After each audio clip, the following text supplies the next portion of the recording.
आज हर एक क्षेत्र में आपको सुविधा मिल रही, आरक्षण का लाभ मिल रहा है, आगे बढ़ने के लिए एक नई ताकत मिल रही है। और इसलिए जिससे कोई भेदभाव न करने पाए, समाज में किसी प्रकार की कोई अस्पृश्यता न हो, इसको पूरी तरह समाप्त करना है। इसको आगे बढ़ा करके हमें अपने देश को मजबूत करना है, जिससे बाबा साहब का मिशन वह देश का मिशन है और व्यक्ति का मिशन नहीं, देश का मिशन है। भारत की मजबूती का मिशन है, भारत की एकता और अखंडता का मिशन है, भारत को दुनिया की एक ताकत बनाने का मिशन है। और उस मिशन के साथ हम सब जुड़ करके कार्य करेंगे। और मैं आज के इस अवसर पर इस बात के लिए फिर आपको आश्वस्त करता हूं, जहां भी अभी जमीन के पट्टे नहीं मिल पाए हैं, हमने पहले कहा है, अगर आरक्षित श्रेणी की भूमि नहीं है तो जो दलित, जो वंचित, जो गरीब वहां पे अपनी झोपड़ी या अपना मकान बनाया है, उसको वहीं पे वो जमीन का पट्टा देकर उसके लिए पक्का मकान बना दो। आरक्षित श्रेणी की है तो पहले उसे जमीन का पट्टा देकर उसका मकान बनाओ, तब उनको वहां से पुनर्वास करो। भाइयों बहनों, क्योंकि हर व्यक्ति को जीने का अधिकार मिलना चाहिए, सम्मान के साथ जीने का अधिकार। और सम्मान के साथ जीने का यही अधिकार बाबा साहब भीमराव अंबेडकर ने दिया था। और इसके लिए मैं आपसे भी कहूंगा, अभी हाल ही में हम लोगों ने जिन श्रमिकों के हितों की आवाज पहली बार बाबा साहब ने उठाई थी, उन श्रमिकों के बच्चों के लिए अटल आवासीय विद्यालय प्रारंभ किए हैं। थोड़ा जाकर के देखिए। आपके मैं कहूंगा एक बार अटल आवासीय विद्यालय का निरीक्षण करिए। श्रमिकों के बच्चे पढ़ रहे हैं और कैसा विद्यालय उनको लिए बन रहा है। पब्लिक स्कूल और कॉन्वेंट उनके सामने फेल है।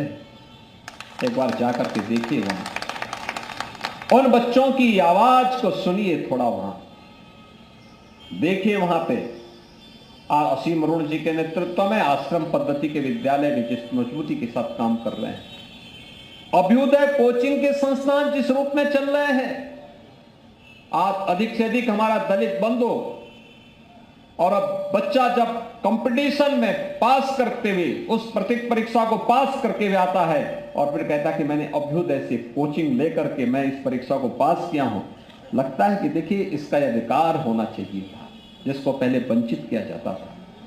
भाइयों बहनों, ये एक सरकार का प्रयास है और इसी प्रयास को आगे बढ़ाने के लिए, आपको आश्वस्त करने के लिए आज हम यहां पर आए हैं। आज एक कार्यक्रम केवल यहीं पे नहीं हो रहा है, यहां पे तो डॉक्टर लालजी प्रसाद जी यहाँ पे कार्यक्रम 31-32 वर्षों से करते रहे हैं, तो हम लोग इसी को सरकारी कार्यक्रम के साथ बना लेते हैं।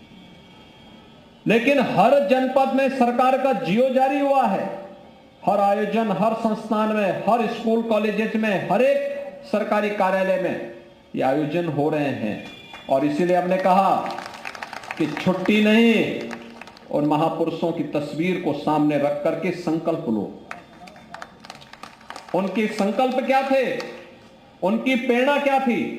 उनकी प्रेरणा हमारा संकल्प बनना चाहिए। और उसी संकल्प के साथ जुड़ने के लिए आज हम सब इन कार्यक्रमों को प्रदेश भर में कर रहे हैं, देश भर में कर रहे हैं। आपने देखा होगा सुबह सुबह राष्ट्रपति जी भी, प्रधानमंत्री जी भी, उपराष्ट्रपति जी भी, हमारी तमाम केंद्रीय मंत्रीगण बाबा साहब भीमराव अंबेडकर जी को श्रद्धांजलि अर्पित करने के लिए निकले थे। संसद में अलग से कार्यक्रम हो रहा है।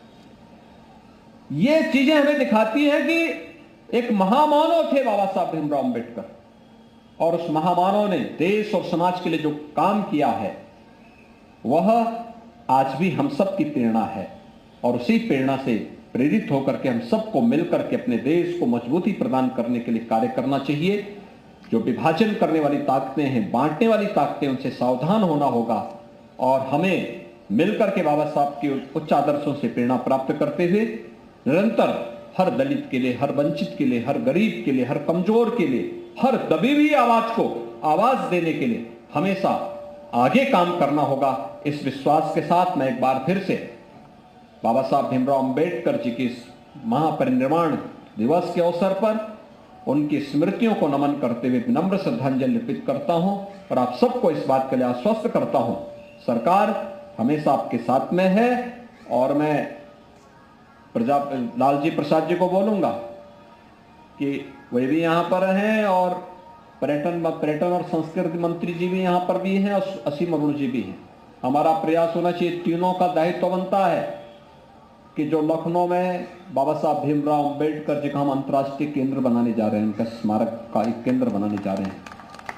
अभी से तैयारी करिए कि अगले आने वाले समय के कार्यक्रम हमारे वहां बने, वहां से बाबा साहब भीमराव अंबेडकर के विचार दर्शन पर शोध करने वाले बच्चों को स्कॉलरशिप देने की व्यवस्था प्रारंभ हो। वहां पे कुछ अच्छे कार्यक्रम, रचनात्मक कार्यक्रम और अंतर्राष्ट्रीय लाइब्रेरी, डिजिटल लाइब्रेरी की स्थापना के कार्यक्रम को हम वहां पर स्थापित कर सके। ये कार्यक्रम वहां पे होते, वहां पे उसका केंद्र बिंदु वहां पे हमें बनाने की तैयारी भी करनी चाहिए, जिससे बाबा साहब भीमराव अंबेडकर के सपनों को साकार करने के लिए प्रभावी ढंग से हम आगे कार्य कर सकेंगे। आप सबके प्रति मैं इस अवसर पर अपनी शुभकामनाएं देता हूं और अंबेडकर महासभा के पदाधिकारियों को हृदय से धन्यवाद देता हूं कि विपरीत परिस्थितियों में कार्य करते हुए आज उन्होंने एक अच्छा सम्मानजनक स्थान बनाया है। आने वाले समय में ये तो बाबा साहब भीमराव अंबेडकर के सपने को साकार करने से कोई ताकत रोक नहीं सकती है। आज ये परिस्थिति हम सबको बताती हैं। आप सबके प्रति मेरी शुभकामनाएं, धन्यवाद, जय हिंद। तो सीएम योगी को आप सुन रहे थे, उन्होंने कहा है कि बाबा साहेब की को लेकर उन्होंने कहा कि अब बच्चों के लिए अटल आवासीय स्कूल भी खोले जाएंगे, क्योंकि उन्हें सभी वर्ग के लिए काम किया और श्रमिकों के लिए बाबा ने हमेशा से आवाज उठाई है और सरकार भी सभी के साथ है।